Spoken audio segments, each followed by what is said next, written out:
एक समय सनत कुमार के प्रश्न करने पर महादेव ने कहा, हे ब्रह्मपुत्र, यह श्रावण मास मुझे अत्यधिक प्रिय है तथा इस श्रावण मास में जो मनुष्य सोमवार का व्रत करता है तथा भक्ति भाव से व्रत की कथा सुनता है वह मेरी कृपा का पात्र बनता है।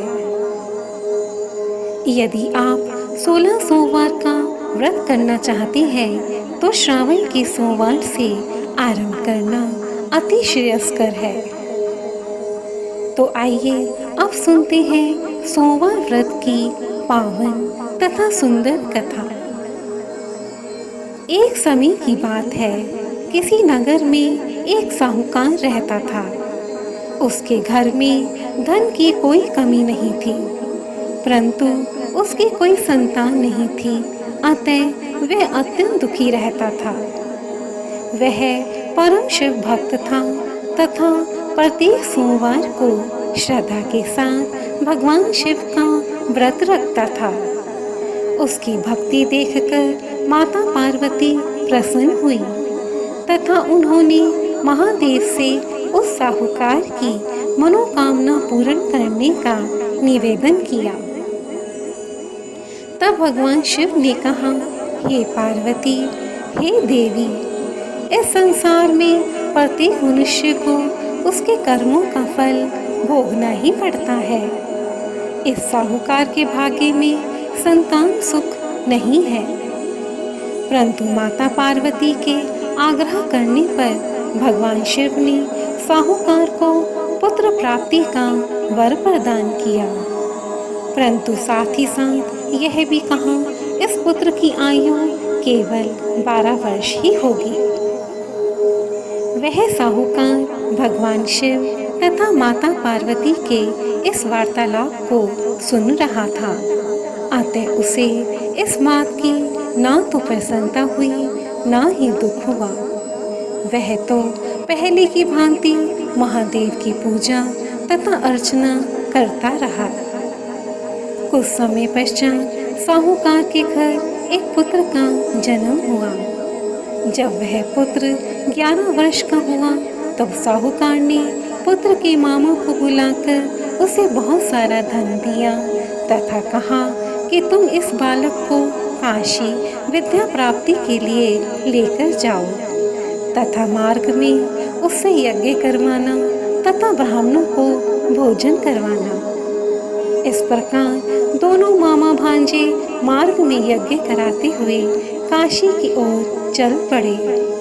मार्ग में एक नगर पड़ा जहाँ पर राजा की कन्या का विवाह था, लेकिन जिस राजकुमार से उसका विवाह होना था वह एक आंख से काना था। अतः राजकुमार के पिता ने अपने पुत्र के काना होने की बात को छुपाने के लिए उस साहूकार के पुत्र को दूल्हा बनाकर मंडप में भेज दिया, परंतु साहूकार का पुत्र अत्यंत ईमानदार था। उसे यह बात न्याय संगत नहीं लगी, अतः उसने राजकुमारी की चुन्नी पर लिखा, तुम्हारा विवाह अवश्य ही मेरे साथ हुआ है, परंतु जिस राजकुमार के साथ तुम्हें भेजा जाएगा वह एक आंख से काना है।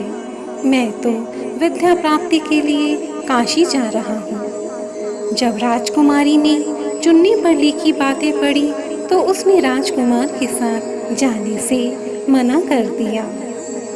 दूसरी ओर साहूकार का पुत्र तथा उसका मामा काशी पहुँचे। जिस दिन उस पुत्र की आयु 12 वर्ष हुई उस दिन उन्होंने एक यज्ञ रखा, परंतु शिवजी के वरदानुसार उसी दिन साहूकार के पुत्र के प्राण निकल गए।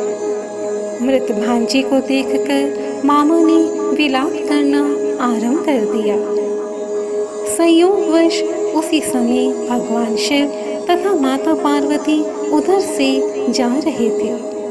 माता पार्वती ने कहा, हे स्वामी, मैं इसका रुदन सहन नहीं कर पा रही हूँ, आप कृपया इस मानव के कष्टों को दूर कीजिए।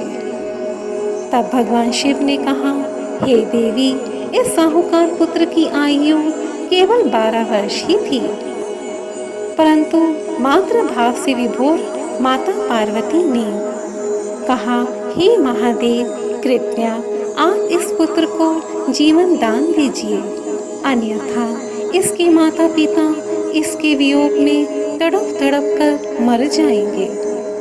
तब माता पार्वती के बार बार आग्रह करने पर भगवान शिव ने साहूकार के पुत्र को जीवित होने का वर प्रदान किया तथा वह पुत्र जीवित हो गया।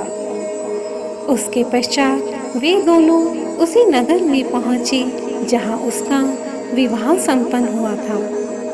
उस नगर में भी उन्होंने एक यज्ञ का आयोजन किया। वहाँ नगर के राजा ने साहूकार के पुत्र को पहचान लिया तथा प्रसन्नता के साथ अपनी पुत्री को उसके साथ विदा किया।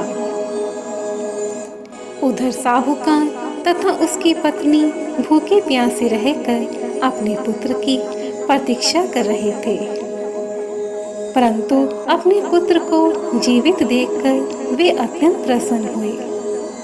उसी रात भगवान शिव ने साहूकार के स्वप्न में आकर कहा, तेरे सोमवार के व्रत करने तथा व्रत कथा सुनने के पुण्य के प्रभाव से ही तेरा पुत्र जीवित हो गया है।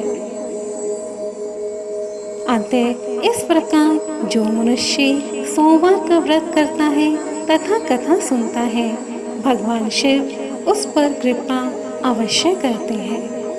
जय भोलेनाथ। अंत में मैं ज्योति गोयनका आप सभी दर्शकों का धन्यवाद करती हूँ तथा यह आशा करती हूँ कि आपको यह वीडियो अवश्य पसंद आई होगी। आप मेरी इस वीडियो को दूसरों के साथ शेयर कीजिए तथा यदि आपको मेरी यह वीडियो उपयोगी लगी है तो मेरे इस चैनल को सब्सक्राइब कीजिए। धन्यवाद। जय भोलेनाथ।